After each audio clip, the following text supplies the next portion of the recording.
प्रेमी भक्तजनों को सप्रेम नमस्कार। आपके लिए प्रस्तुत है चैत्र कृष्णा पाप मोचनी एकादशी। आपको हमारी वीडियो समय से मिलती रहें, इसके लिए चैनल को सब्सक्राइब कर बेल का आइकन दबाएं। और यदि आपको हमारी वीडियोज अच्छी लगें तो उन्हें लाइक और शेयर करें।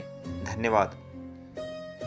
धर्मराज युधिष्ठिर बोले कि महाराज, आपने फाल्गुन शुक्ला एकादशी का महात्म्य बतलाया, अब कृपा करके यह बताएं कि चैत्र कृष्णा एकादशी का क्या नाम है, इसमें कौन से देवता की पूजा की जाती है और इसकी विधि क्या है। कृष्ण भगवान कहने लगे कि हे राजन, यही प्रश्न एक समय राजा मानधाता ने लोमस ऋषि से किया था और जो कुछ उन्होंने उत्तर दिया वो मैं तुमसे कहता हूँ।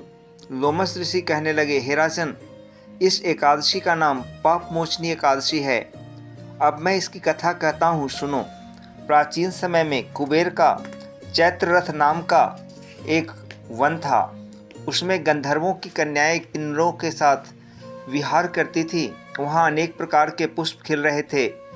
उसी वन में अनेक ऋषि तपस्या करते थे। स्वयं इंद्र भी चैत्र और वैशाख मास में देवताओं सहित वहाँ आकर क्रीड़ा किया करते थे।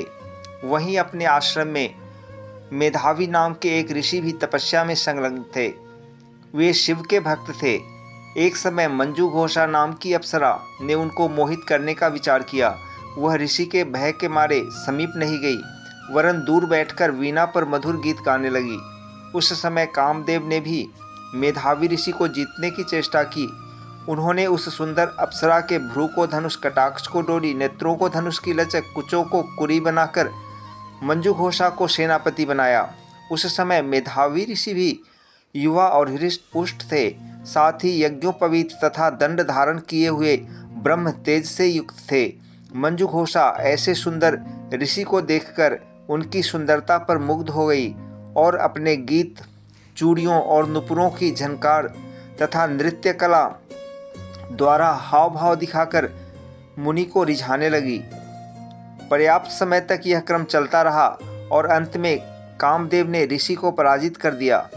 फलस्वरूप ऋषि मंजू घोषा के साथ रमन करने लगे और काम के इतने वशीभूत हो गए कि उन्हें दिन तथा रात्रि का कुछ भी विचार नहीं रहा। इस प्रकार बहुत समय बीत गया। तब एक दिन मंजू घोषा कहने लगी, ऋषि जी, बहुत दिन बीत गए, अब मुझे स्वर्ग जाने की आज्ञा दीजिए। मुनि ने कहा, आज इसी संध्या को तो आई हो, प्रातःकाल होने पर चली जाना। मुनि के ऐसे वचन सुनकर अप्सरा कुछ समय तक और रुकी। अंत में उसने पुनः मुनि से विदा मांगी तो मुनि कहने लगे कि अभी तो आधी रात ही हुई है। अप्सरा ने कहा कि महाराज, आपकी रात तो बहुत लंबी है, इसका क्या परिमाण है। मुझे यहाँ पर आए कई वर्ष बीत गए हैं। उस अप्सरा की यह बात सुनकर मुनि को समय का ज्ञान हुआ तो विचार करने लगे कि इस अप्सरा के साथ रमण करते हुए हमको 57 वर्ष 9 महीने 3 दिन बीत गए। तब वह अपने काल के समान प्रतीत हुई।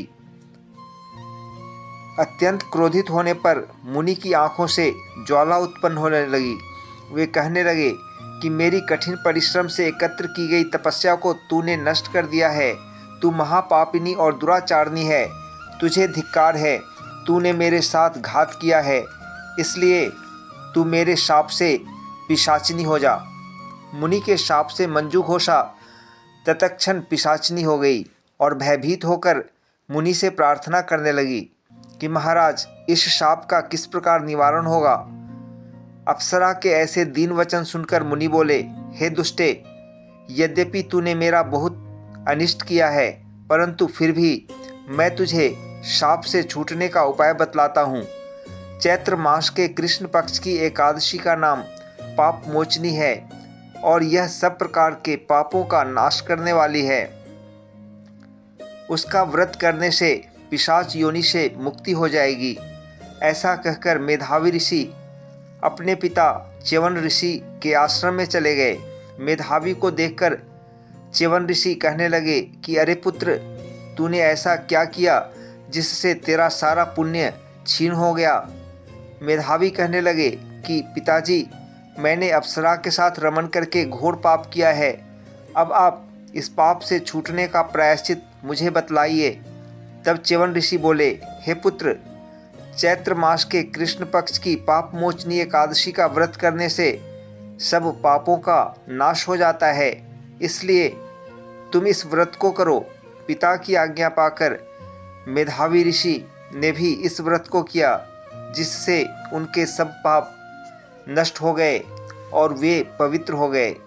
उधर मंजू घोषा भी व्रत के प्रभाव से पिशाच योनि से छूटकर दिव्य देह धारण करके स्वर्ग को चली गई।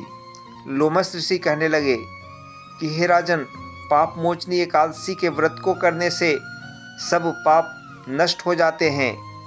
इस कथा को पढ़ने या सुनने से 1000 गोदान का फल प्राप्त होता है तथा व्रत से ब्रह्म हत्या, गर्भपात, बाल हत्या, सुरापान, स्त्री से प्रसंग आदि सब पाप नष्ट हो जाते हैं। फलाहार: इस दिन चिरौंजी, मेवा, दूध, दूध की मिठाई, फल आदि लिए जा सकते हैं। ओम तत्सत, ओम तत्सत, ओम तत्सत।